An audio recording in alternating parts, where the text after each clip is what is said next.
A certain line in the xy plane passes through the 2 points given in the table where n is a constant. If the x-coordinate of the y-intercept of the line is n positive 8, what is the y-coordinate of the y-intercept of the line?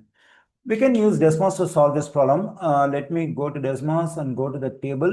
Now we have to take the given 2 points over here. The first point, the x-coordinate is n negative 4.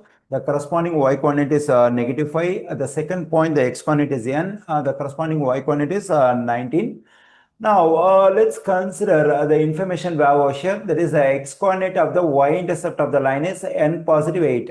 At the y-intercept, always the x-coordinate is 0. Since this is the x-coordinate of the y-intercept, it must be equal to 0. That is n positive 8 equals to 0. Let me subtract 8 from both sides of this equation to solve for n. Then we get n equals to negative 8. Now let's take this negative 8 as input for n in Desmos. That is n equals to negative 8.